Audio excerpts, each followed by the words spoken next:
ॐ शन्नो मित्रशं वरुणा शन्नो भवत्वर्यमा शन्नो इन्द्रो बृहस्पतिः शन्नो विष्णुरुक्रमः। धर्मप्रेमी सज्जनों तथा विश्ववासियों को मैं एक संदेशा देना चाहता हूँ। वो ये है कि वर्तमान समय में संपूर्ण भारतवर्ष में एक भूचाल सा आया हुआ है कि हम भारतवासियों ने जिसे 20 या 22 वर्षों से झेल रहे हैं, पाकिस्तानी आतंकवादियों को, जिन पाकिस्तानियों को या पाकिस्तान के हुक्म इमरानों को सारा सबूत देने के बावजूद भी वह मानने को तैयार नहीं। चाहे वो बम्बई कांड हो, चाहे वो गुजरात कांड हो, चाहे वो दिल्ली का सांसद कांड हो, चाहे नेपाल के काठमांडू से भारत का प्लेन हाईजैक किया गया हो। अब तक जितने जो कुछ भी कांड इन पाकिस्तानियों द्वारा भारत में हुआ है या होता आया है, इन सब का सबूत उन पाकिस्तानियों को दिया जा चुका है और इसके बावजूद भी वह मानने के लिए तैयार नहीं है। तो अभी जो उरी में जो कांड हुआ कश्मीर के अंदर और हमारे 18 सैनिकों को जिन्होंने निर्मम तरीके से रात के अंधेरे में उनकी हत्या की गई, जिससे हमारे भारत के संचालनकर्ताओं से लेकर संपूर्ण भारतवासी बहुत दुखी थे और इस दुख को भारतवासियों के लिए झेलना भी बड़ा मुश्किल हो रहा था। इस बिहार रेजिमेंट के अंदर, गोरखा रेजिमेंट के अंदर या हमारे जो 18 सैनिक मारे गए हैं, उनके घर में, उनके परिवार में जो मातम हो रहा था, वो भारत के लोग उसे सहन नहीं कर पा रहे थे। और हमारे वर्तमान भारत के माननीय प्रधानमंत्री जी के लिए भी वो बड़ा ही असहनीय कार्य हुआ। वो भी इन बातों को हजम नहीं कर पा रहे थे और अपने सारे मंत्रिमंडलों को लेकर, अधिकारी वर्गों को लेकर उन्होंने योजनाबद्ध तरीके से पाकिस्तान वालों को यह जवाब दिया है कि तुम्हारी अमानवीय तरीकों को अब हम सहन करने वाले नहीं हैं। तुमने अब तक जो किया है वो हमने उसे प्यार में बदलने का प्रयास किया था और हमने चाहा भी था। भारत के प्रधानमंत्री जी ने कहा, संदेशा दिया पाकिस्तान को कि हम प्रीतिपूर्वक धर्मानुसार यथायोग बरतना जानते हैं। इसलिए हमारे शास्त्रकारों ने कहा, परित्राणाय साधूनां विनाशाय च दुष्कृताम्। साधु महात्माओं का जय और दुष्कृतकारियों का नाश यह अवश्यंभावी है। और वेद मुक़द्दस में भी परमात्मा ने उपदेश दिया है, इंद्रम वर्धन्तु अप्तुरः अपघ्नन्तु अरावण कृण्वन्तु विश्वमार्यम। अर्थात तुम अपने धन की शक्ति की वृद्धि करो, इन अराजक तत्वों को नष्ट करने के लिए, इन अराजकों को ख़त्म करने के लिए, मिटाने के लिए। जब तक इन अराजक तत्वों को ख़त्म नहीं करोगे तो विश्व को श्रेष्ठ बनाना, विश्व को आर्य बनाया जाना संभव नहीं हो। यह परमात्मा का उपदेश है।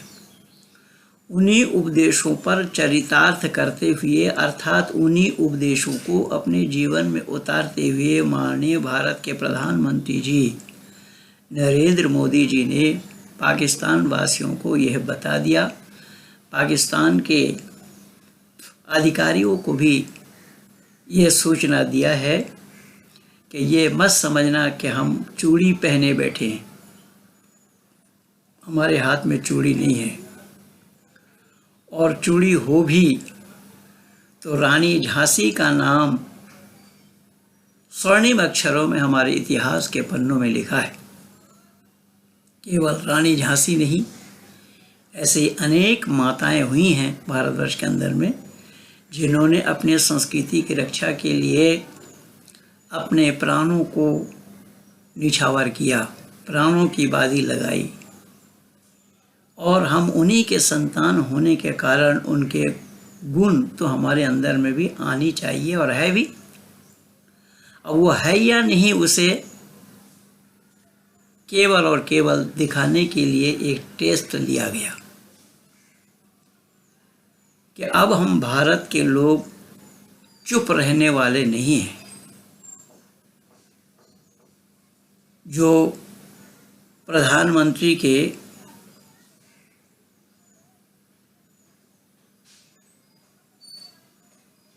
किसी भी मुकाबला करने में योग्यता नहीं रखने वाला, जिसका नाम राहुल गांधी है, जो राजनीति का राह नहीं जानते, धर्म का धार नहीं जानते, संस्कृति का सार नहीं जानते, भारत की भारतीयता को नहीं जानते, भारतीय संस्कृति क्या है, भारतीय परंपरा क्या है, ये माँ बेटा दोनों मिलकर नहीं जानते। वो हमेशा विरोध करते आए हैं प्रधानमंत्री जी का। लेकिन कल मैं दूरदर्शन में देख रहा था कि वो राहुल भी माननीय प्रधानमंत्री जी की तारीफ़ कर रहे हैं, जबकि उसके तारीफ़ करने न करने से प्रधानमंत्री जी पर कुछ असर पड़ने वाला नहीं है। और प्रधानमंत्री जी ने कल एक बहुत अच्छा सा चुटकी ली है कि लोग जब अकेले रहते हैं, आसपास में कोई नहीं रहता है, तो गाड़ी के, ट्रेन के, बस के, हवाई जहाज़ के सीट को ही छेद कर देते हैं, क्योंकि उन्हें काम करना होता है। तो यह मनोवृत्ति जिन लोगों की है, ऐसे लोगों के द्वारा न कभी भारत का भला हुआ है और न होने वाला है। और ऐसे राजनीतिक पार्टियों की दशा भी आप देख रहे हैं भारत के लोग, कि उनके बुलाने पर भी नहीं आ रहे हैं लोग। कल भी विरोध हुआ, जो नुक्कड़ सभा कर रहे हैं। नुक्कड़ सभा कौन कर रहे हैं?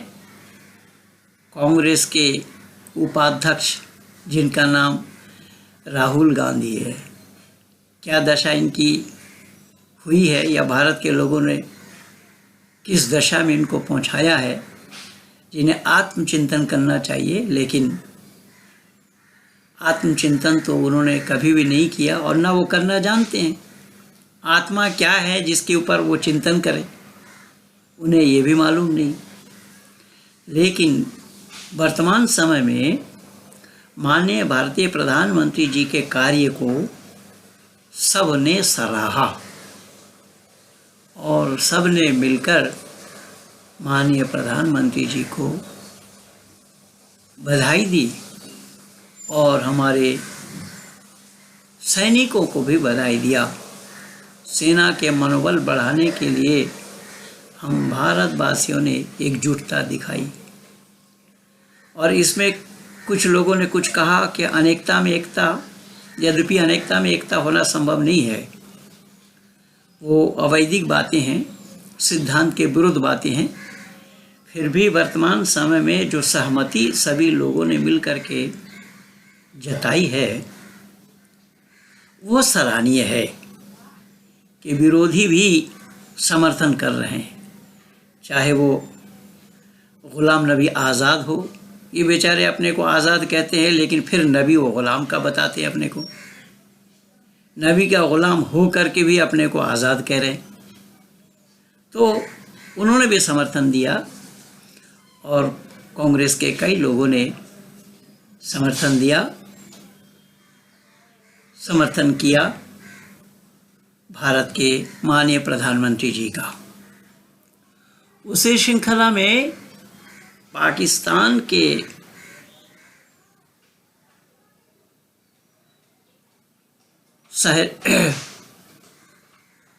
संचालनकर्ता,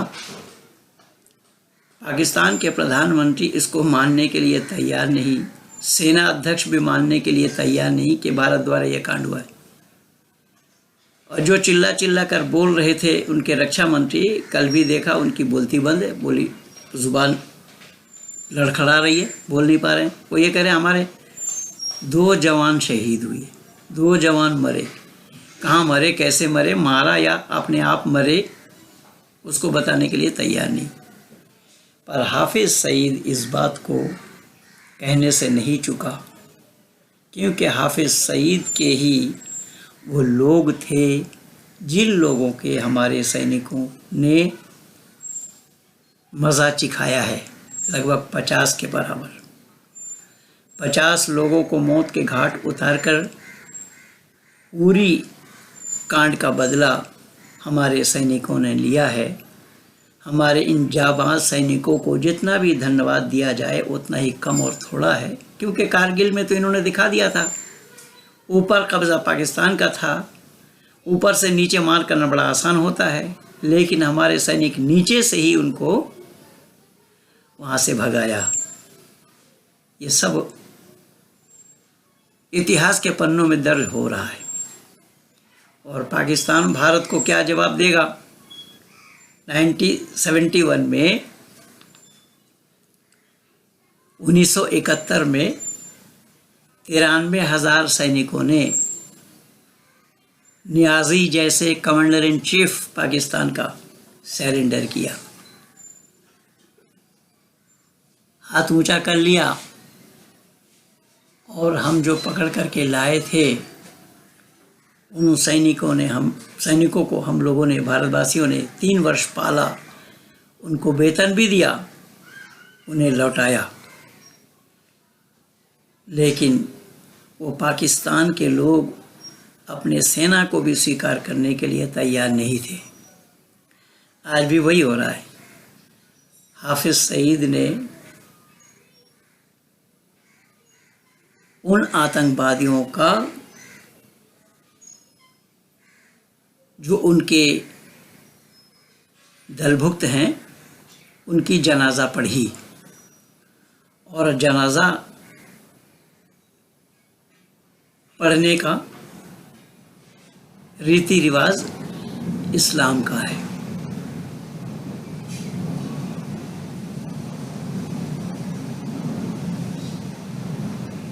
मुर्दा को सामने रखकर इशारा से नमाज पढ़ी जाती है जिसमें रुकू और सिजदा नहीं है।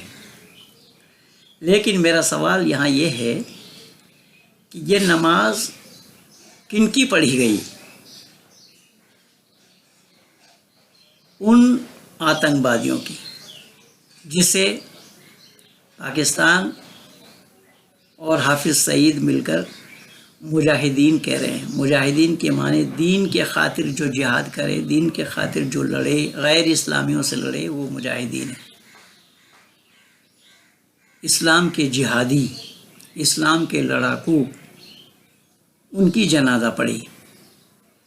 लेकिन हमारे भारत के जो सेकुलरवादी नेता अपने को कहते रहे, कहलाते रहे, खासकर ये यादवों की तिगड़ी, लालू यादव, मुलायम यादव, शरद यादव, ये जितने भी यादव हैं, ये सब यही कहते रहे। और कहा तो अटल बिहारी वाजपेयी जी ने भी और नरेंद्र मोदी ने भी कहा है कि आतंकवादियों का कोई धर्म नहीं होता।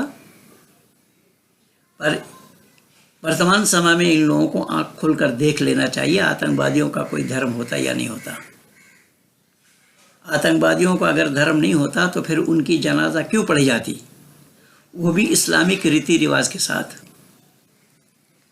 और इस बौखलाहट में हाफिज सईद ने भारत को ललकारा, भारत के मीडिया तंत्र को भी ललकारा, भारत के मीडिया तंत्र को भी कोसने में ज़रा सा भी कंजूसी नहीं की और कह रहे कि ये झूठ प्रचार कर रहे हैं, झूठी बातों का प्रचार कर रहे हैं। और इंशाअल्लाह हम बदला लेंगे। किससे? भारत से। मैं कल भी लिखा था फेसबुक में, अपने वेबसाइट में, और आज भी लिखा हूँ, इंशाअल्लाह है क्या? ये इंशाअल्लाह जो शब्द ये लोग बोल रहे हैं, इमरान खान ने भी कल बोला कि नवाज शरीफ से जो मोदी से बदला नहीं लिया गया, इंशाअल्लाह मैं मोदी से बदला लूँगा, मैं मोदी को दिखा दूँगा, मोदी को बता दूँगा, पाकिस्तान के लोग उनको समर्थन करें, क्योंकि वो उन्होंने राजनीति पार्टी बनाई है। अब उस राजनीति पार्टी को अपने राजनीति चमकाने के लिए वो पाकिस्तानियों को दिलासा दिला रहे हैं, तसल्ली दिला रहे हैं कि हम मोदी से बदला लेंगे इंशाअल्लाह। तो आइए ज़रा मैं उस इंशाअल्लाह पर आज बहुत बड़ा खुलासा करने जा रहा हूँ कि आखिर इंशाअल्लाह शब्द है क्या। यह शब्द है कुरान का। कुरान में अनेक जगह, लगभग 39-40 जगह में इन शब्द का प्रयोग किया गया। इंशाअल्लाह के माने अल्लाह ने चाहा। अब अल्लाह ने चाहा तो क्या करेंगे? भारत से बदला लेंगे। लेकिन वर्तमान समय में अल्लाह ने उन पाकिस्तानियों के लिए चाहा या भारतवासियों के लिए चाहा? अब ये सवाल पैदा होता है कि अल्लाह अगर चाहते होते, जो इंशाअल्लाह इंशाअल्लाह ये कह रहे हैं, अल्लाह अगर चाहते होते तो फिर पाकिस्तान को ये मार क्यों पड़ती, कैसे पड़ती? इसका मतलब ये हुआ अल्लाह ने नहीं चाहा। और इधर इस्लाम वालों की मान्यता है कि अल्लाह के हुक्म के बगैर, अल्लाह के इशारे के बगैर पेड़ के पत्ते तक नहीं हिलते। तो जब पेड़ के पत्ते अल्लाह के बगैर इशारा के नहीं हिलते, जो पाकिस्तान में जो दुर्घटना हुई है अभी भारत के काफिरों के द्वारा, काफिर सैनिकों के द्वारा, वो इशारा किनका है? क्या अल्लाह का इशारा है? आइए इसी इंशाअल्लाह शब्द को मैं आज आप लोगों के माध्यम से आप लोगों के सामने रख रहा हूँ। ये मेरे हाथ में है कुरान। देखिए, ये है कुरान, और इसी कुरान में अल्लाह ताला ने कई बार कहाँ कहाँ किस प्रकार कहा है इस इंशाअल्लाह। ये मैं पहला प्रमाण दे रहा हूँ सूरह दहर का। देखिए, ये अंडरलाइन किया हुआ है। यहाँ अल्लाह ने जिक्र फरमाया, वमा तशाऊन इल्ला अन यशा अल्लाह इन्नल्लाह काना अलीमन हकीमा। ये सूरह दहर का आयत नंबर 30 है। इसका अर्थ है, और जब तक खुदा को मंजूर न हो तुम लोग कुछ भी नहीं चाह सकते। बेशक खुदा बड़ा वाकिफ़ कार दाना है। खुदा वाकिफ़ कार है, खुदा वाकिफ़ हैं, खुदा जानते हैं। क्या जानते हैं? कि भारत के द्वारा पाकिस्तान पर यह हमला होना है रात को 12 बजे से लेकर 4 बजे तक, और पाकिस्तानी आतंकवादियों का छक्का छुड़ाएंगे। कौन? भारत के सैनिक जो कि काफिर हैं। ये सबसे पहला प्रमाण मैंने दिया। सूरा नंबर 76 आयत नंबर 30। दूसरा प्रमाण है सूरा नंबर 81 तकबीर आयत नंबर 29, जहाँ अल्लाह ने ज़िक्र फरमाया वमा तशऊन इल्ला अन यशा अल्लाहु रब्बुल आलमीन, और तुम तो सारे जहान के पालने वाले खुदा के चाहे बग़ैर कुछ भी चाह नहीं सकते। अब अल्लाह की मर्ज़ी है या नहीं इन पाकिस्तानी आतंकवादियों को मिटाने के लिए, ये मैं हवाला कुरान से दे रहा हूँ, लेकिन हमारे वैदिक सिद्धांत को अभी मैंने लागू नहीं किया। वैदिक सिद्धांत में अल्लाह की मर्ज़ी नहीं होती है, ये मैं अपने वीडियो में बहुत जगह बता रखा हूँ, लेकिन यहाँ कुरान से ही मैं हवाला दे रहा हूँ। जो लोग इंशाअल्लाह बार बार चिल्ला रहे हैं, यहाँ पर इंशाअल्लाह का हो क्या रहा है? अल्लाह ने कहा इल्ला माशा अल्लाह इन्नहु यअलमुल जहरा वमा यख्फा। सूरा आला में कहा गया है मगर जो खुदा चाहे मंजूर कर दे, बेशक वो खुली बात को भी जानता है और छुपी बातों को भी जानता है। देखिए, अल्लाह खुली बातों को भी जानता है, यानी नरेंद्र मोदी के दिल की बातों को भी अल्लाह ने जाना, और जो बात छुपी हुई थी, जो उरी से लेकर अब तक हम भारतवासी उसको जान नहीं रहे थे, झेलते आ रहे थे, वह बात भी अल्लाह जानते हैं।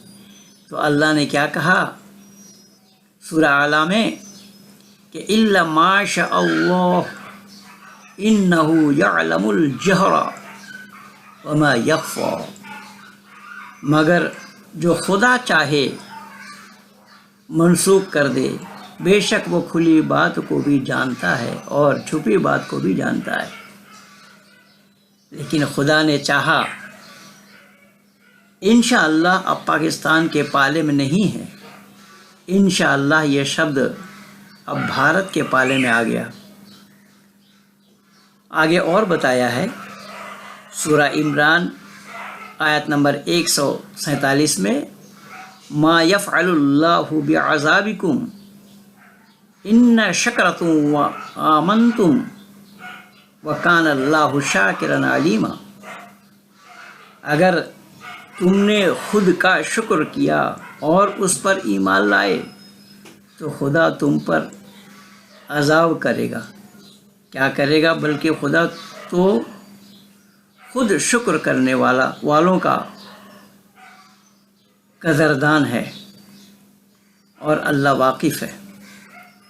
केवल इतना ही नहीं, सूरह हूद में अल्लाह ने ज़िक्र फरमाया क़ौल इन्नमा यातियकुम बिहिल्लाह इंशाअ वमा अंतुम बिमुअजिज़ीन।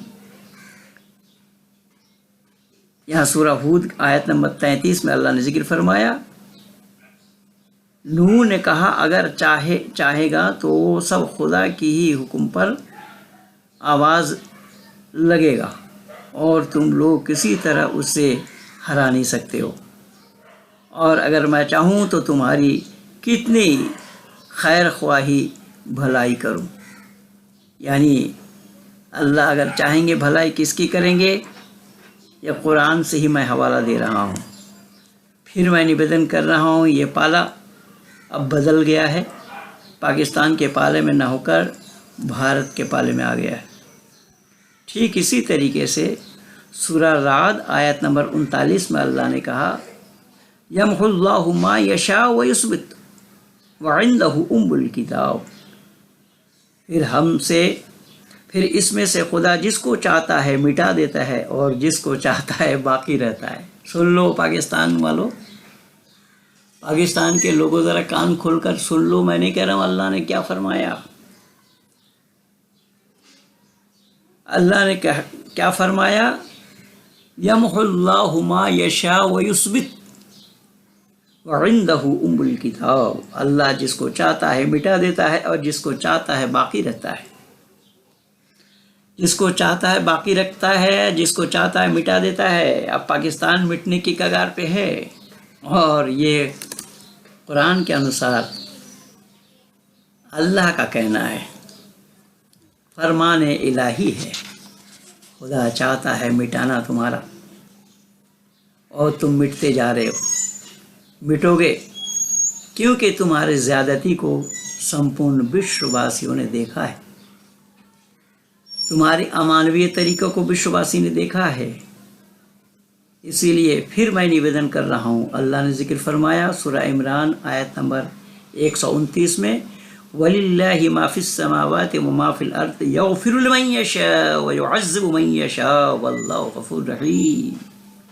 तुम जो इंशाअल्लाह इंशाअल्लाह कह रहे हो, यही इंशाअल्लाह है।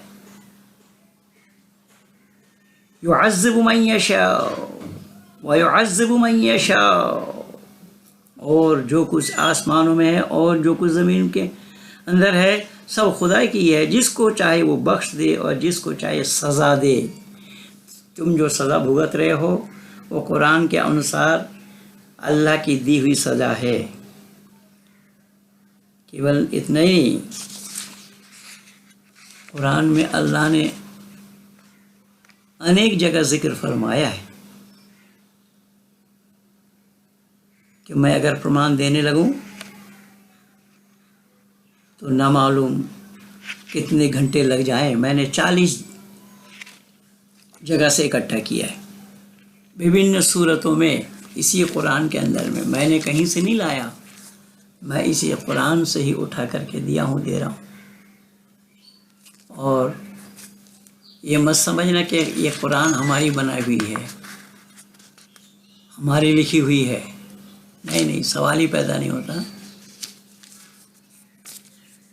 ये सब फरमान इलाही है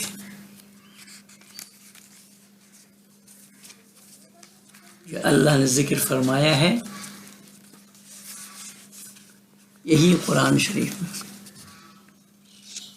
इसी कुरान शरीफ से ही मैं आप लोगों को दे रहा हूँ, बता रहा हूँ। ये है इंशाअल्लाह और माशाअल्लाह इनका। तो इंशाअल्लाह और माशाअल्लाह इस समय पाकिस्तान के पाले में नहीं है, अल्लाह ने भारत के पाले में कर दिया है। क्योंकि भारतवासियों ने 20-22 वर्षों से इन्हीं पाकिस्तानी आतंकवादियों को झेलता आया है। तो कभी ना कभी तो सुनेगा वो इन भारतवासियों की रोना। इन जो 18 हमारे जवानों को मारे हैं, उनके परिवार के बिलखते हुए विधवाओं को, बच्चों को देखें, पता लगेगा। लेकिन ये ठहरे तो बेरहम, निर्दयी। इसलिए अल्लाह ने कहा, मैं जिसको चाहूँगा मिटाऊँगा, जिसको चाहूँगा बख्श दूँगा, रखूँगा। अब पाकिस्तान को मिटाया गया या नहीं, मिटाया जा रहा है या नहीं, ये केवल नमूना के तौर पर ही माननीय प्रधानमंत्री जी ने टेस्ट लिया है। इसलिए मैं माननीय प्रधानमंत्री जी का भी बड़ा शुक्रिया अदा करता हूँ। हमारे सारे मंत्रिमंडली को भी मैं शुक्रिया अदा करता हूँ, मंत्रिमंडलियों का, और सेना अध्यक्ष से लेकर के हमारे उन जाबाजों का भी मैं शुक्रिया अदा करते हुए उनके सामने नतमस्तक हूँ कि जिन्होंने अपने प्राणों की बाजी लगाकर उन पाकिस्तानी आतंकवादियों को मज़ा चिखाया। रात को 12 बजे से लेकर के भोर के 4 बजे तक उन्हें नेस्त नाबूद किया। इस तरीके से ये हम भारतवासी बड़े खुश हैं। और जहाँ तक मैं समझता हूँ कि एक बंगाल प्रांत को छोड़कर सभी प्रांतों में भारतवासियों ने खुशी मनाई इसकी। लेकिन बंगाल में कुछ हलचल नहीं है। ये तो अपने में मस्त हैं, ये दुर्गा पूजा मनाने में मस्त हैं, जिन्हें माँ माँ चिल्लाएंगे और उन्हें पानी में डुबोएंगे भी, ये उसी में मस्त हैं। लेकिन भारत के जांबाजों ने अपनी प्राणों की बाजी लगाई, उसमें बंगाल के अंदर में कुछ भी हलचल नहीं है। ये है बंगालियों की रवैया, ये है बंगाल वासियों की हमदर्दी भारत के प्रति, क्योंकि 30-32 वर्षों में इन बंगाल वासियों से भारतीयता को और राष्ट्रीयता को कम्युनिस्ट पार्टी के लोगों ने निकाल दिया है। धन्यवाद।